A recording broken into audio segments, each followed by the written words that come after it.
Pittsburgh Steelers fans, what's going on? This is Jeff Hartman, senior editor at BehindTheSteelCurtain.com, with you for another Pittsburgh Steelers post-game podcast where we break down the game that was. In this case, the Pittsburgh Steelers remain undefeated in the preseason. They win their third game. They're now 3-0 in the meaningless game season as they beat the Detroit Lions 26-20 at Heinz Field. There was a lot to talk about as the starters got their most significant playing time of the preseason, and we'll get into all of that. But before we do that, let's bring in the rest of the crew. Bryan Anthony Davis, what's going on, Bryan? 3-0, yeah, in the preseason. I'm feeling good, boys. There you go. Dave Schofield, unmute yourself. Say hello. There we go. Hello there. No. Very good. There he is. There. I'm here. Oh yeah. I'm good to go here. Let's do this. All right. So you might be wondering, like, why are we running so late? Typically, we all like to kind of watch Mike Tomlin's post-game press conference and got to get a feel for everything that's going on with injuries and things of that nature. And we didn't get to see it. And they didn't have it on the radio side. They didn't have it on social media on Steelers.com. And so not sure about the injury updates or anything like that from Juju Smith-Schuster, who I did see the Bob Pompiani posted a video of Juju doing a TikTok dance on the field afterwards. So I'm sure he's okay. Probably something minor. We know that Arthur Millette left with an ankle injury. I think that was the only injury, guys, correct me if I'm wrong, that was actually reported by the Steelers. Am I right? Yeah, you're right. Other than being able to listen to Coach Tomlin, which correct, yeah. And he wouldn't have said anything anyways. Yeah. But before we get started, I do have a bone to pick with the NFL Network. This is something that Dave actually brought up to me beforehand on our Slack channel. He said, hey, just be prepared for them to go away from the Steelers at 10 o'clock. And I said, oh, that's a good point. So I contacted my dad, said, hey, make sure you keep keep your DVR box on so I can watch on the Sling box. Yep. Yeah, it's a great tool, the Sling box. I was able to watch on that, but that's not what ticked me off. That's not what ticked me off, is that they went away from the game and didn't show another game. Now, this is what I got. Dave and Bryan, did you get the same thing? Where you heard just David Carr spouting off about stupidness, idiotic stuff, and meanwhile, the Steelers are playing. You guys had the same thing, right? Yeah, he was talking about his little brother doing highlights. But they weren't showing his little brother. I know what he was talking about because I muted the television to listen to the radio broadcast. So I'm at least listening to Bill Hillgrove and Craig Wolfley and listening to Max Starks on the sidelines while they're. And then all of a sudden I look up and I'm like, why is the Dolphins game on when it in the first quarter of the Dolphins game when they played earlier today? I knew it was going to happen. I knew it was. Yeah. But well. So I said it on Twitter. The NFL Network's on my list. They made the list, and you don't want to be on the list. And Bryan, you just made the list. Oh, yeah. Everybody's on my list these days. I mean, that's a huge list. Just like they would say on Big Bang Theory, it just doesn't take too much of your time. Don't worry if you've made the enemy's list. All right, well, let's get right into things. The Pittsburgh Steelers did have their starters play, and a lot of starters played a lot. Ben Roethlisberger finished with 3 drives, very successful on the latter 2. The offensive line, the projected offensive line, played for about an entire half. I think maybe Zach Banner might have come out before that, but still, for the vast majority, they played a lot. And even on the defensive side of the ball, the starters stayed in for a significant amount of time. Bryan, were you surprised with how much the starters played on both sides of the ball, offense or defense? Yeah, especially with having some of those guys in late in the game in the third quarter. Juju being in there in the third quarter, I was like, why is he still in here? But we predicted with Ben Roethlisberger, we were predicting about 3 possessions, but it was depending on how he did. He had 3 solid possessions. Now, I know you just said that the first one was not successful because it was not, but when you do a vintage 2008 get out of trouble and throw a good ball to Eric Ebron, who drops it, who plumb drops it. Yeah, who just plumb drops it. That's not Ben. And it's also not Ben when Shuk is getting called for a penalty on the first play. So now you're looking at 1st and 15 as well. So they've got more ground to make up because of that 5-yard penalty. I thought the first possession was a fine possession for Najee Harris and for Ben Roethlisberger. So I was fine with that. When you get into the second and third, ending with touchdowns, but the way he handled himself on there, I'm like, all right, I've seen what I need to see of Ben. Make sure he's out of there, and he was. But that's everything that we wanted from the Steelers offense and Ben Roethlisberger, really in those first 3 possessions. And we're going to break those down for sure. Dave, were you surprised with the starters and how long they played? I said to you guys on the preview, I said it in my article earlier today, I predicted 12 to 18 snaps from Ben Roethlisberger. He played 16 snaps. Wow. He played 12 snaps through the first 2 drives. And I'm like, he barely got to 12. They could send him out for one more or not. They did, and they scored a touchdown in 4 plays. So, I mean, if it would have been a longer drive for that third one, he would have exceeded that. But I mean, that was, and what's crazy is on that third drive, they made their first substitute, and their first substitute was not Ben Roethlisberger. Their first substitute was Dan Moore Jr. going in for Zach Banner. On the right side. Yeah, they've been pushing him to the right side for some reason. So Zach Banner actually came out of the game before Ben Roethlisberger. Good point. I was surprised, like you said, Juju Smith-Schuster playing into the third. You're like, why? Like, I just didn't understand it. And then I also was kind of upset with the substitutions on the defensive side. I don't know if Buddy Johnson played outside of special teams in this game tonight. And you saw a lot of Marcus Allen and Robert Spillane after the starters left the game. And I was like, I'd rather see more Buddy Johnson than I would Robert Spillane at this point. But I understand what the coaching staff's doing. They're going to try to break it down as best they can, and we are going to break it down as well. And we're going to look at the offensive side of the ball in the first half and the defensive side in the second half, like we always do. We're going to look at the stat lines and try to make sure everything is we'll look at all that stuff. Crystal clear. That's what we're hoping for, is a crystal clear picture for everyone out there of exactly what's going on. Now, the one thing, like Dave and I have access to these stats now from the Steelers media page, which are awesome. But Dave, they don't have on the defensive side. We'll talk about it in part 2. They don't have like tackles for loss or anything. I was kind of disappointed with that. But let's start on offense. Ben Roethlisberger obviously leads the day for the Pittsburgh Steelers with 8 for 10 completions. We're talking about quarterbacks, obviously. 137 yards, 13.7 average, 2 touchdowns, no picks, a rating of 158.3. That is a perfect passer rating, folks.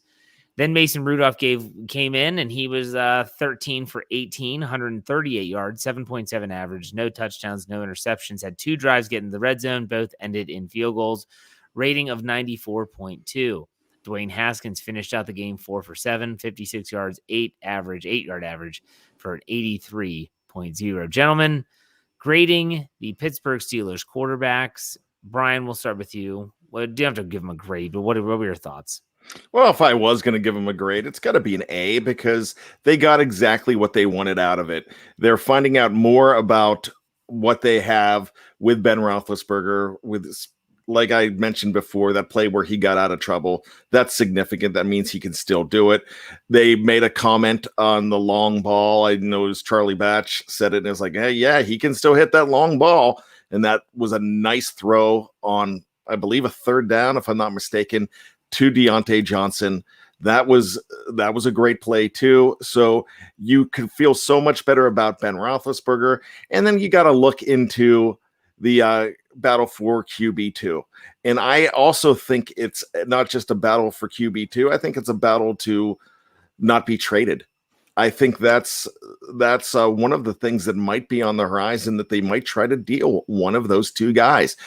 It makes you also wonder why they're giving Mason Rudolph as much time in the first half instead of Dwayne Haskins.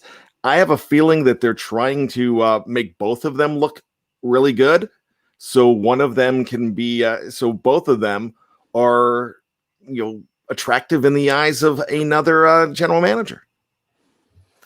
Okay, Dave, you agree with Bryan and the fact that they might be trying to butter up one of their potential trade bait quarterbacks? I'm not sure if I'm buying that, but that's just his prerogative. Oh, I understand. What I agree about with Bryan is that they would answer a call if someone's wanting to trade for one of their quarterbacks based on everything. What I'm not buying is that they're actually making decisions in the preseason games to make them more attractive. They're playing Mason Rudolph because Mason Rudolph is the number 2. It's just what it is. He hasn't done anything to show that he's not. I know people are like, oh, but the scoring and everything, every game he's had a higher grade. He's had a higher, I don't know if he had a higher rating last game or not. He did again in this game than Haskins, and everyone's like, oh, and personally, I thought what should have been an interception in the end zone was probably his worst mistake of the preseason so far. He should not have made that throw. But other than that, I mean, he's moving the ball, and the ball he threw to Juju when Juju was not open, but yet he got the ball to Juju and he just couldn't make the catch. That was pretty, when it came to Rudolph. But I mean, this was really all about Ben. And I mean, my parents are visiting, so I got to watch the game with my dad because tomorrow's my son's birthday. So they came in for my other son's birthday. And I said to my dad, I said, all of a sudden, these national guys that wanted to poo-poo on Ben for forever, how much you want to bet all these guys are now going to be talking about how great he is. But overall, the quarterback play, I was happy with all of them. You just didn't get the extended look from Haskins because until the Steelers got the ball inside of 2 minutes after that was their third possession of the second half. And Mason Rudolph had the first possession. So it's not like you got an extended look of Haskins like you had the first 2 games. Right. And I think it was another instance. You talked about this on your Stat Geek podcast this week, a tale of 2 halves. It was basically the same thing, except like Dave suggested, they did it the way. They switched it. They had a good first half and not a good second half. And the fourth quarter defense was atrocious. I mean, I said I wanted to see a good first quarter, and they were up 14-0 at the end of the first quarter. I mean, Steeler fans, even if something would have happened and the Lions would have gone for an onside kick and got another one and they had the ball, even if they wouldn't have won this game, Steeler fans should be even more happy with this game than the first 2 because of what they saw in the first quarter. Right. Absolutely. And I think a lot of fans want to focus on the backups because it's the only thing that's really worth debating. No one's debating whether Ben Roethlisberger should be the quarterback. I thought Roethlisberger looked good. I thought he looked comfortable. I thought under center, he didn't look like he was foreign to him. It shouldn't be. I mean, he's a quarterback for crying out loud. I thought he made good reads. I thought the Deontay Johnson deep pass, he actually was trying to throw that into a trash can. Think about that. Instead of like pumping it down the field. I think that guy's arm is plenty strong. And that pump fake that he had to the first touchdown to Pat Freiermuth that was as vintage 2008 as him scrambling around and creating time and space when Ebron couldn't catch a cold. But still, what a pump fake, what a throw. I mean, pinpoint accuracy for both of those touchdown passes to Pat Freiermuth. Sorry, I was reading a Move. Yeah, move. Is that what they're saying? Did I hear that? I didn't hear anything. I don't. I'll have to ask my sister-in-law because they were at the game tonight. But that's what I'm assuming is going to happen. And let me just eat some crow here while we're talking about Freiermuth. When they made the pick in the 2021 NFL draft, I came on here and said, like, who? So mad. What? It was horrible. No. I was like, no. I knew who he was. I knew who he was, but I was like, this is a second round pick. And then I was reading about, they never dropped the red zone pass. It was catchable. Mm-hmm. Now you kind of see why. Yeah. Well, and honestly, that second round pick had everything to do with the Steelers getting the center they actually wanted in the third round. And we can get to that part of the game later because I have some stuff to say about the offensive line. We'll get there, but let's go to the receivers next since we were talking about Freiermuth. Guess who had the most yards? Oh yeah, Eric Ebron, who can't catch a pass from Roethlisberger but catches everything Mason Rudolph throws. I was going to say, I was helping my brother out. We both worked on the knee-jerk reaction article, which is on BehindTheSteelCurtain.com, your one-stop shop for all things Pittsburgh Steelers. It's up there right now. It's there. I was helping out with him some of that tonight because he had some other stuff going on. And the one thing that I inputted as we went.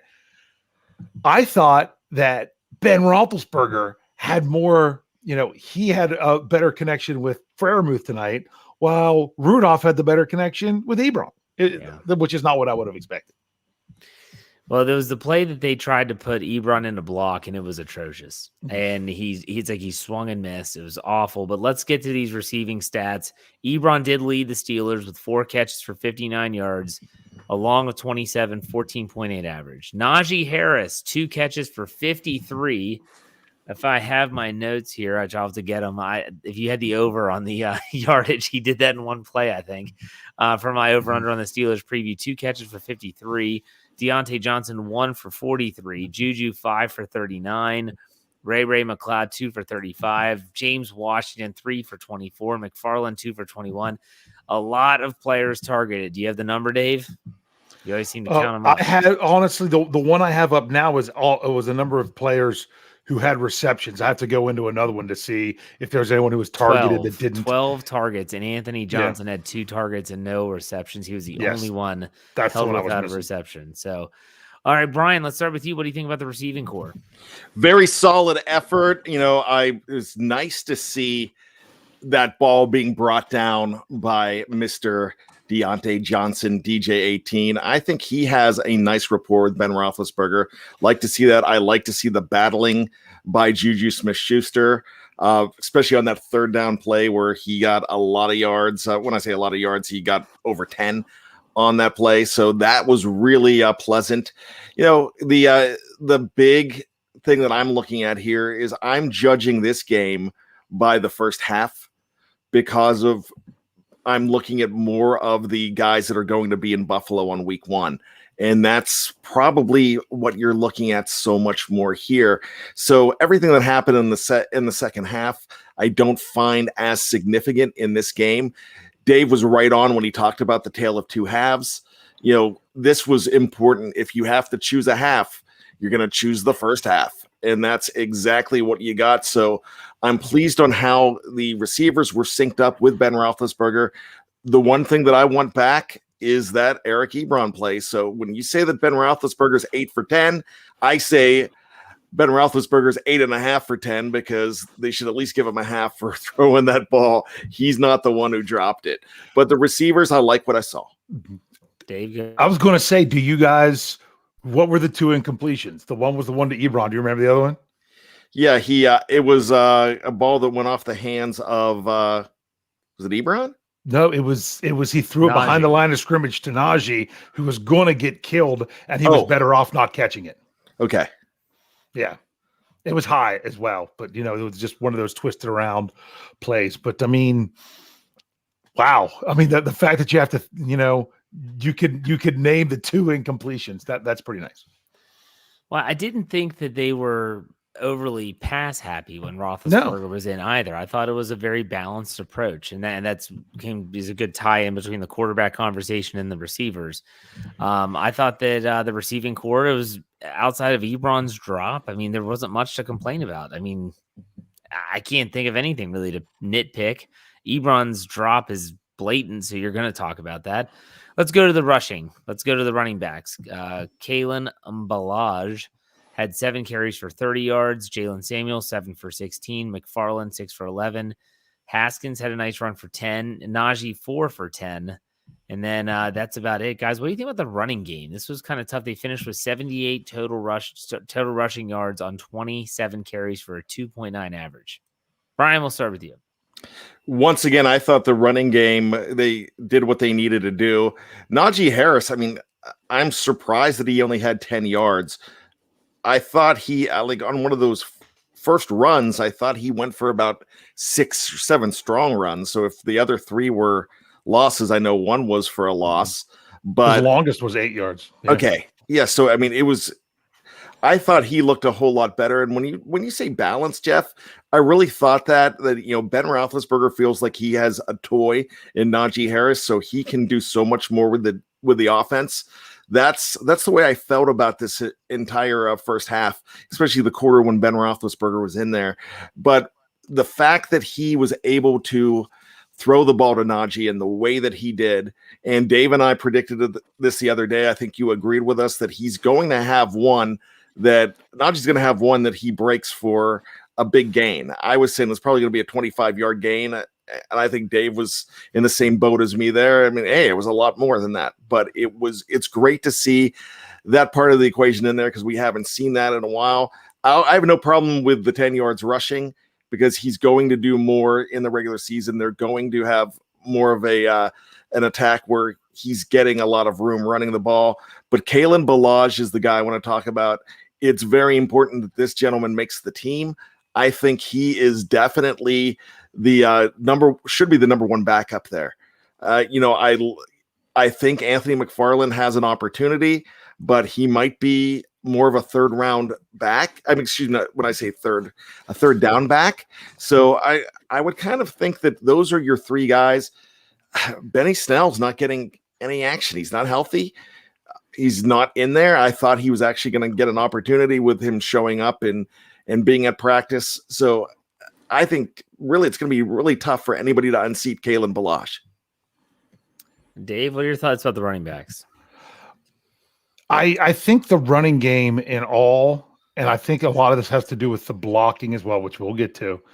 But the problem is the inconsistency because the Steelers had some real, once again, especially in the first quarters, some really nice runs.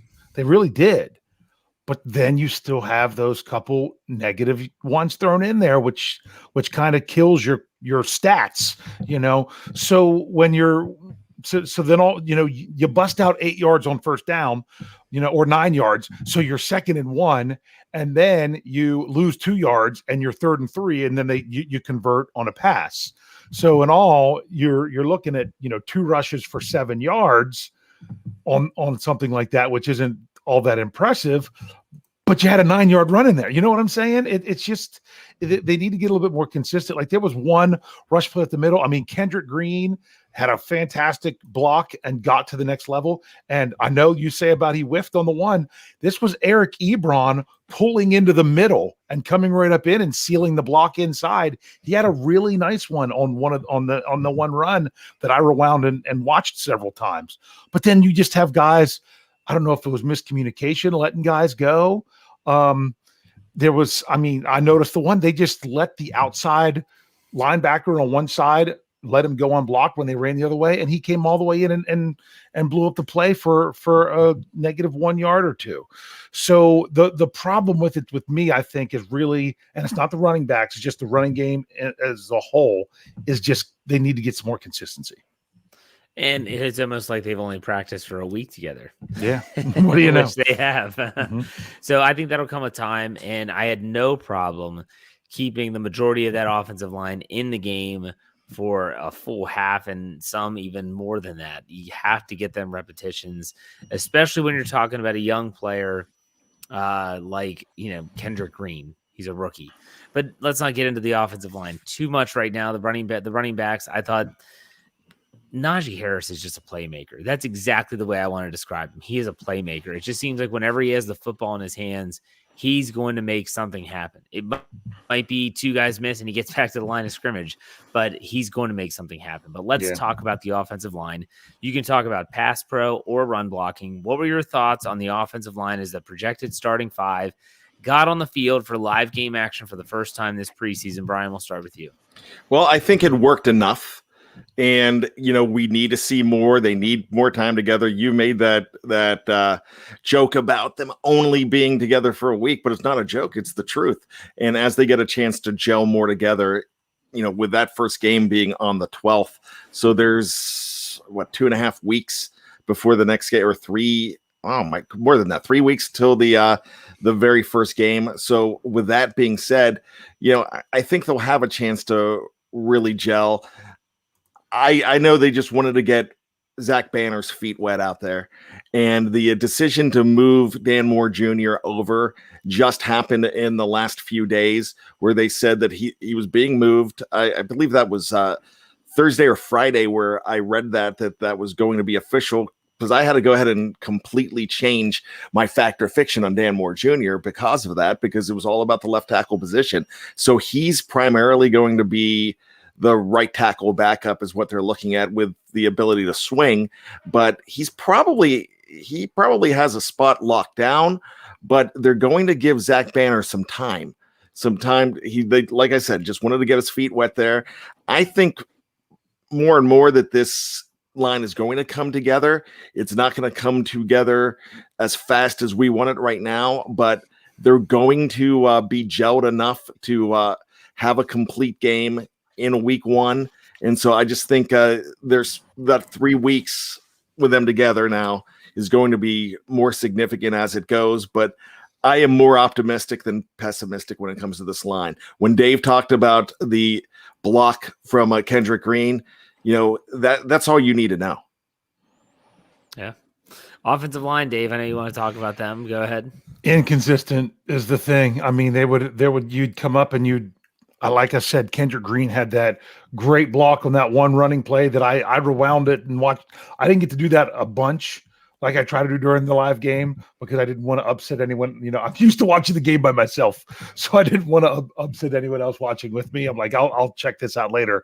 But I was trying to catch the line more as a whole as we were going, and there was just a few plays that was like that. But then there was another one where it was the third down where Rudolph tried to dump it off 3rd and goal when they moved the ball from their own 2-yard line all the way down inside the 5. And he got pressure really quick and tried to dump it off to Freiermuth. And, he wasn't even open, but no one was open yet. He had to get rid of it so quick. Kendrick Green just flat up whiffed on the guy. I mean, just completely Olay, if you know what I mean, and he got right past him. So there, you can look at stuff with various players, and I want to go back and look at each one more individually because I was just kind of looking at the line as a whole. Trey Turner did not stand out to me tonight, but that's good because he had been standing out, not in a good way. But I really need to go back and look at him again. And I know it was frustrating with Chuks Okorafor on the false start to start the game. I didn't actually see the false start, but I did notice he was getting a big kick with his left leg in pass blocking that was very close timing wise constantly all night, that he was, trying to get that advantage to be able to seal off the guys. And there was times where I thought, oh yeah, there was Chuks locked up on his guy, did a nice job. Other times I'm like, oh, he just let his guy beat him to the inside and blow up that run. So, and that's hopefully that'll get better with him playing more together, but it is something it's the consistency's got to improve. Yeah, I mean, that's across the board, really. When it comes to consistency, that's what the preseason's for. So the offensive line is not immune to that as well. Mm-hmm. You're exactly right. Yeah, what we're going to do is when we come back, we're going to take a quick break. And so if you're watching live on YouTube or Facebook, we're not going anywhere. But on the audio side, head over to part 2. We're going to be talking about the defensive side of the football, breaking down stats, talking about all that good stuff. So make sure you check out part 2 on the audio side. If not, don't go anywhere. We're not going anywhere. We'll be right back after this break.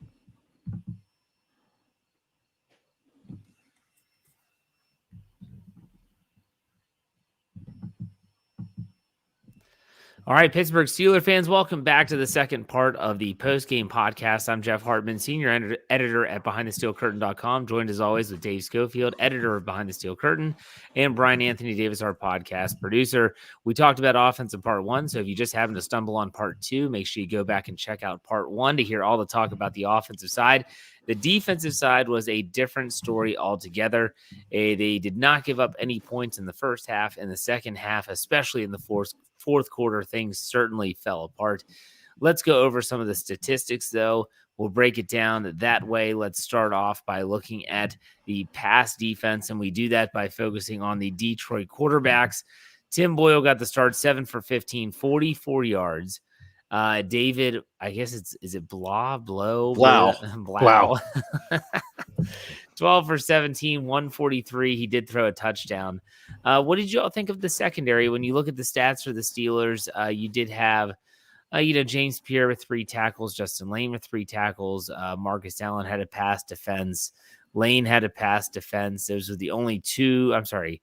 Joe Hayden. Hayden better Tyson, have, because he almost had Hayden, the interception. He had a pass defense. Alulu had a pass defense. He only had 4.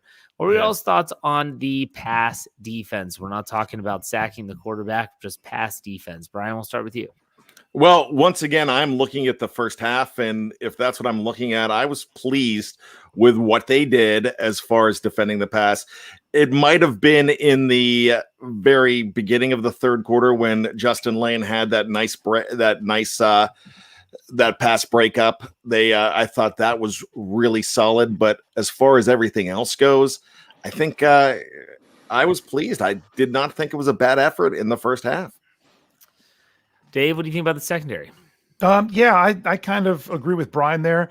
There was one play where they were throwing it deep and the receiver didn't come down with the ball, but Minka was coming in at him. And I said to my dad, I'm like, if he catches that ball, Minka's going to dislodge it.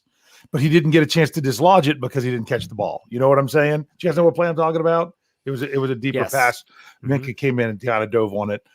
But all in all, I was pretty satisfied. I did notice that even early on, I know Mollett got injured, but I think in the first couple drives, I noticed even before that happened that I saw Pierre run onto the field and Sutton slide inside early on, which is kind of note, just to be curious about was. But it did.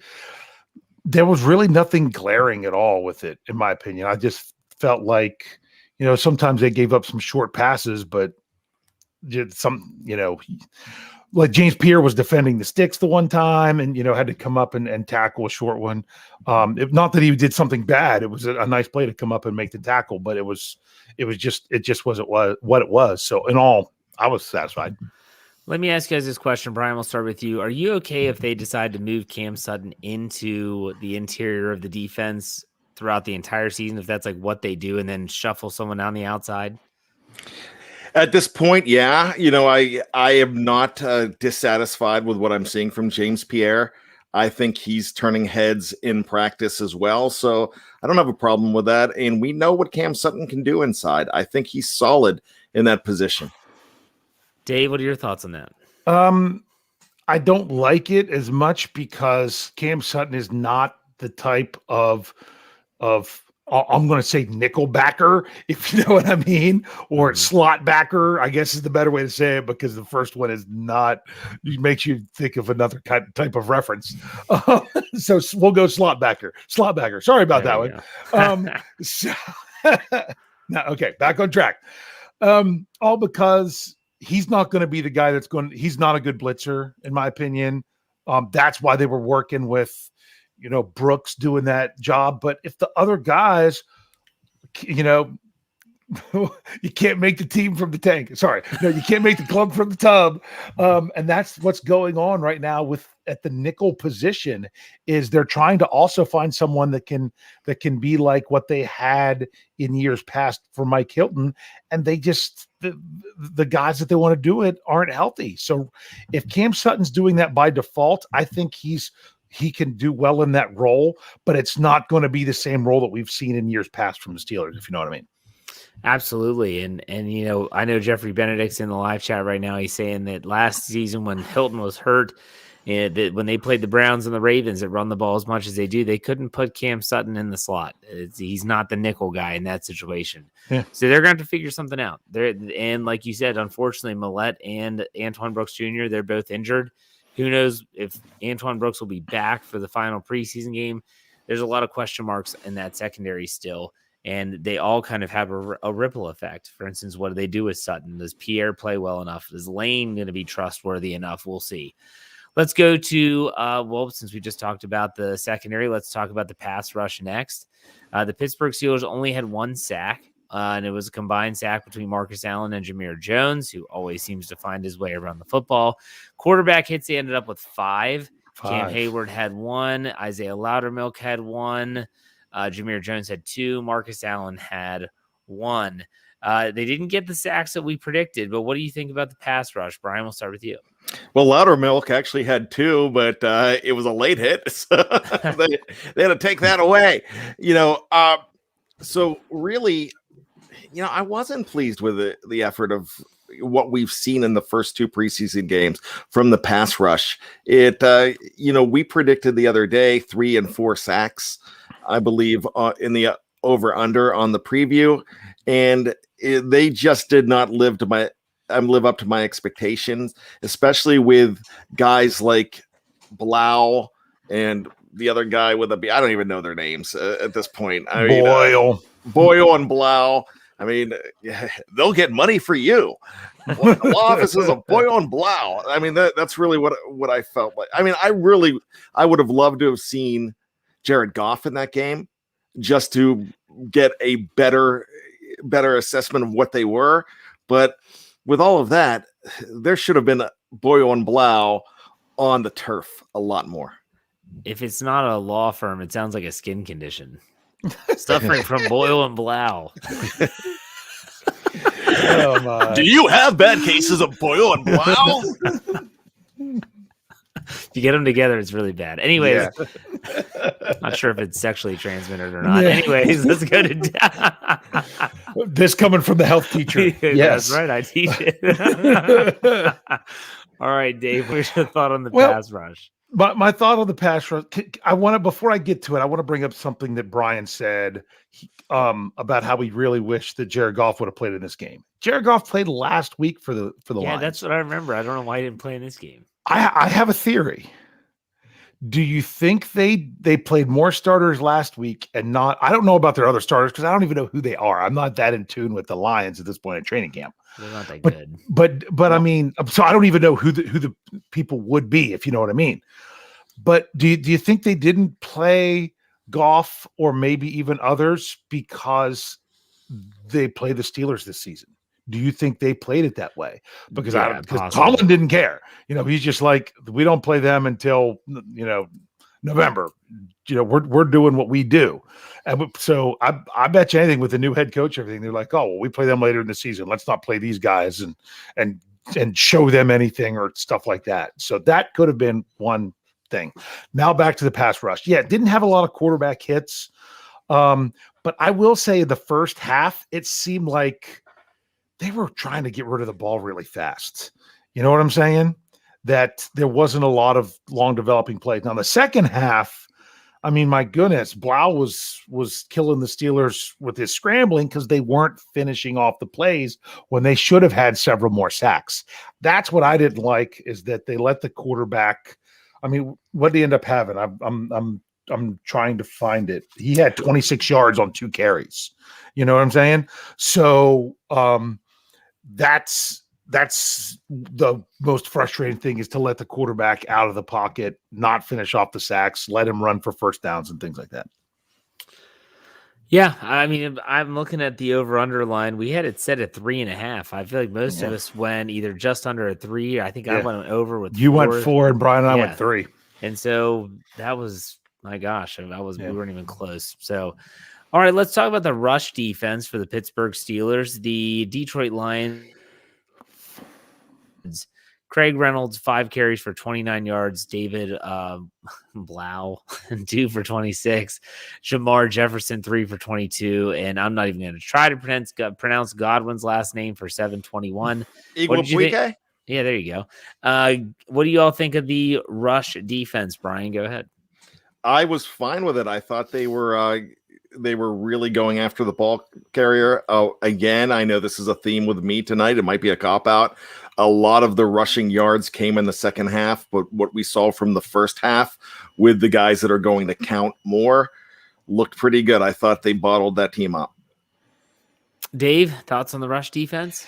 Yeah, especially looking at the first half, it was 8 carries for 30 yards, 3.8 average.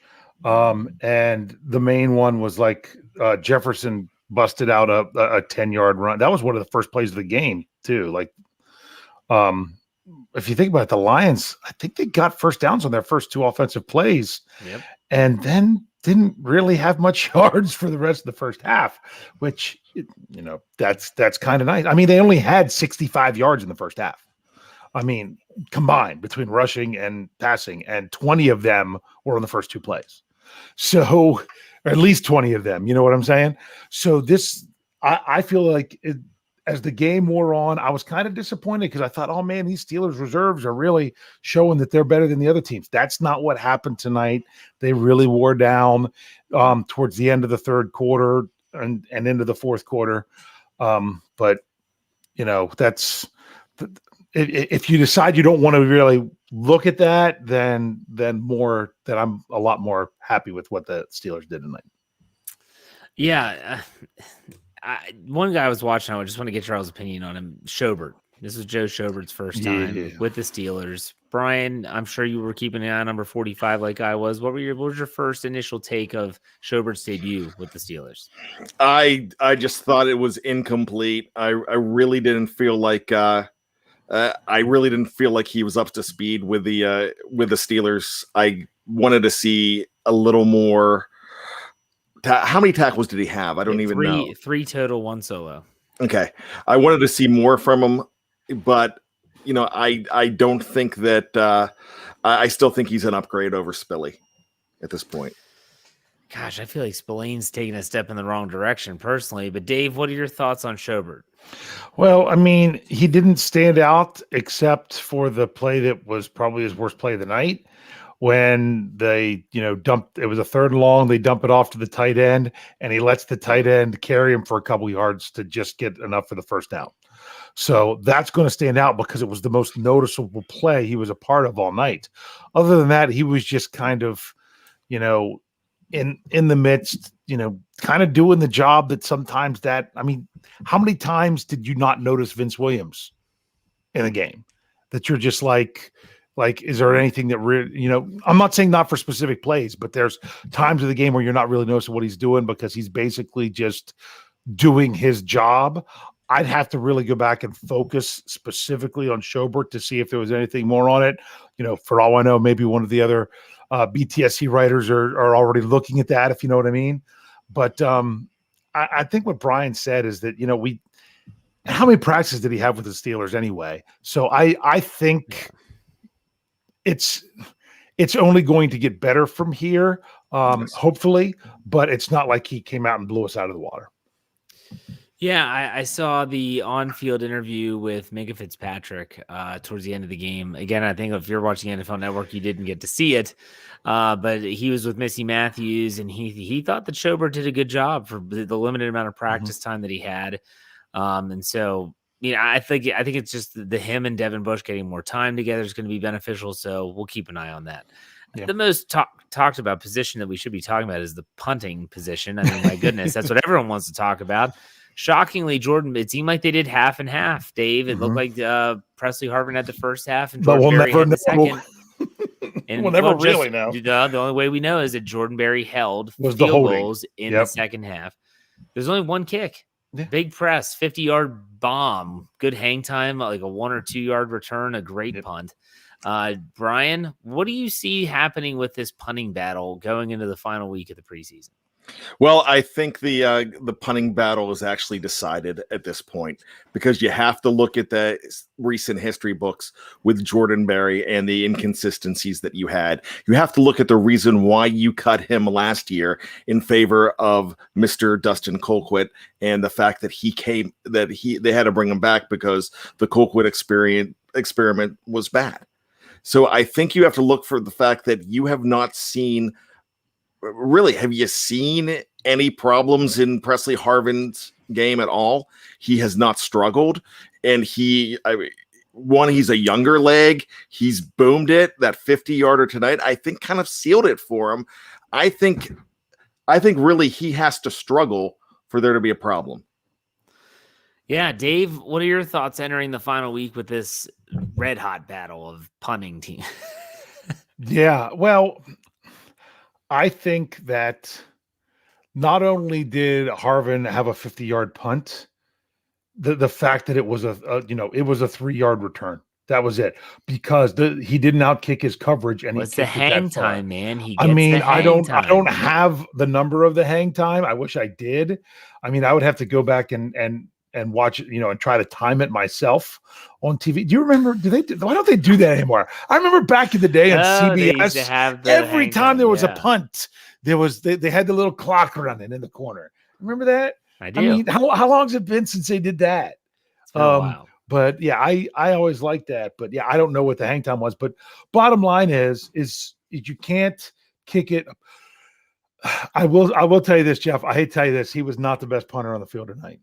Oh, the Detroit Lions punter. No Holy wonder cow. he's a Pro Bowler, man. What was it, like a 73 yard he had a or something? 70-something yard boot, out of bounds.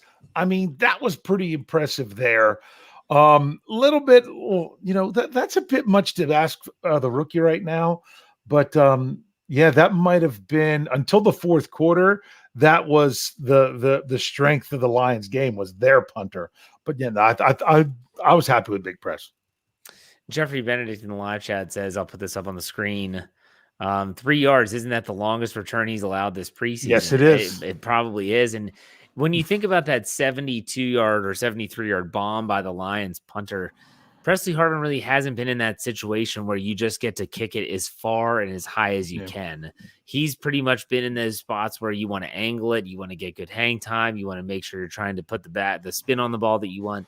So, yeah, I think it's interesting. And Chris Boswell, we're good with him. I mean, obviously he's the kicker, but I mean, we're confident. We're thinking he's back and all the issues are in the past. Brian, do you agree? Yeah, absolutely. Dave, same? Yeah. Yep. Okay, let's do game balls. Let's do game balls. We'll do an offensive game ball and a defensive game ball. Let's go with Brian. Who's your first offensive game ball going to? Well, you know what? I'm probably stealing from Dave. So Dave is going to probably take the guy that I don't take. So I'm going to give him the obvious one, and I'm going to go with Ben Roethlisberger. Okay. What about you, Dave? Well, there was two obvious ones, and one of them was the guy with the perfect QBR or quarterback. I don't know that QBR. I'm going to screw that up. But with the perfect quarterback rating, and then the other one is the guy that caught 2 touchdowns. So you've got to give it to the rookie for hauling in 2 touchdowns. That's who Big Ben would want to get the game ball on this one, if you know what I mean. Right. Those are obvious, so I have to go someone else, and I'm going to give it to Najee Harris just for the catch and run. Like I said, he's a playmaker. Brian called it. He's like, he's going to bust one out of a big run. It just so happened to be a pass. By the way, so here, the over-under, let's recap this. For those that listen to the Steelers preview every Thursday night, live on YouTube and on Facebook, Najee Harris, I had the rushing yards for 38 yards. Well, he was under that. So we took the under there. I don't think anyone took the under. And then total yards, 51. And so obviously he finished over on that one, just to recap. But I'll give it to Najee. What about defensive side, Brian? Who are you giving the game ball to? Well, that's really tough. Nobody really stands out completely to me. So one play that I really loved was by big number 8, Melvin Ingram. So I'm going to go with Ingram on this one. I thought he was holding down that spot really well, and it's nice to have the depth of that guy in there, and especially with them when Watt is back, having those guys moving in and out. It's wow.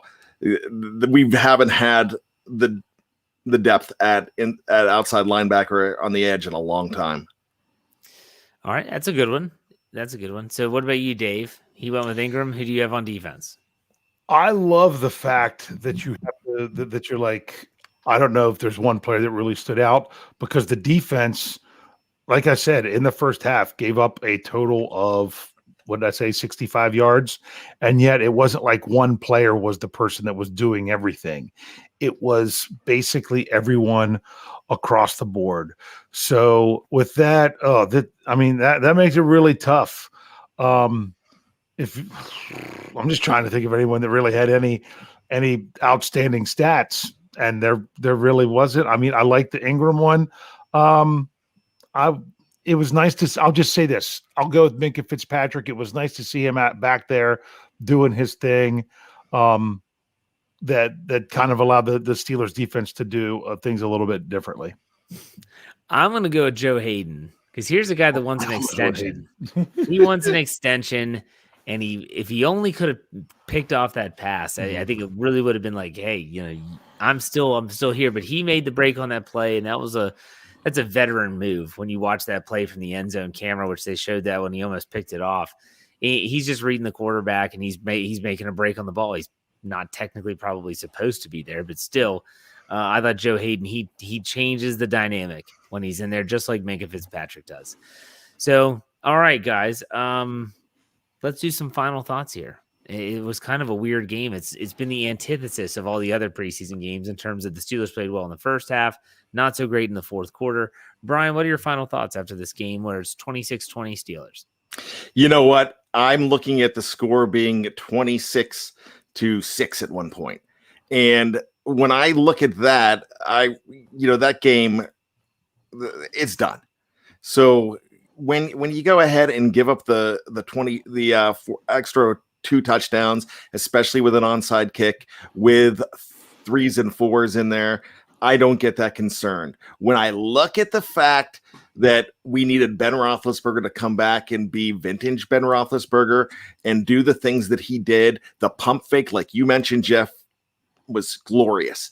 The run to get out of trouble was tremendous. So you got to love that. You throw in the fact that he's got a brand new toy that we can trust in Pat Freiermuth. Wow. Najee Harris, what he's doing. I got to look at that first half as a huge victory and make you feel good going forward, because when it's a 4-game preseason like it is for the Steelers this year, game 3 is the one that counts the most. Unless they decide to switch it up next week. I don't think they're going to. I think they'll do the switch up next year when they've got 3 games. But with all of that, I'm so happy with this effort. This is the best feeling you have. In weeks 1 and weeks 2, you're like, they won, but they looked good, but there's not a lot. The only buts is, but the second half. But we know why you have that but, because it's 3s and 4s. So, gentlemen, great job. Dave, final thoughts? Yeah, I'm going to say what I liked is, they played a somewhat clean game. I mean, they didn't have any takeaways, but there wasn't any turnovers either. Unless you wanted, in essence, you can say allowing the other team to field an onside kick is like a turnover, but that kind of was what it was. But the Steelers' offense for the whole game, they had 1 punt and 1 drive that ended the game, and all the other ones put points on the board. So that's kind of a nice thing to look at. And the defense, like I said, they held them scoreless in the first half. I know you could say, well, they didn't play everyone, but you know what? You can only do what you can do against the 11 players that are lined up across from you. The Steelers really need to, especially along that offensive line that hasn't had a lot of time together, just need some more consistency. And then I think they're getting. We only got the 1 more game, and then we're going to be talking about regular season football. So there's still things that they can do. There's still things they can work on. But I will also say one thing. Stephon Tuitt and TJ Watt, of course, are at practice and doing other things, but they're not ready to go. The player that's gotta, you've really got to say, hey, it might just be time that this is not going to work out now, is that Benny Snell didn't go again this week. And I didn't expect that. So he's got to show an awful lot real quick if he thinks he's still going to have a chance to make this team. That's a good point. That's a good point. So at BehindTheSteelCurtain.com and here on our podcast platform, we'll have everything for you that you need. For instance, the Steelers have to make another round of cuts by Tuesday at 4 p.m. They have to take the roster from 85 to 80. We'll give you everything from predictions as well as the breaking news. So make sure BehindTheSteelCurtain.com is your one-stop shop for all things Steelers. We have a ton of podcasts out there for you, so make sure you check out all of them. We have a whole new noon lineup to check out, as well as all of our morning shows and our afternoon shows. If you're not following us on our audio platform, make sure you are. We are everywhere where you get your podcasts. So just search Steelers or Behind the Steel Curtain, subscribe, follow, do whatever you have to do so you do not miss a thing. That's a wrap, folks. The Steelers are 3-0 on this preseason. Thank you for joining us on another post-game show. We'll be back next Friday night after the Steelers and the Carolina Panthers, as they always do in the final preseason game. They wrap things up. We'll be there to talk about it. In the meantime, take it easy. We'll see you next week.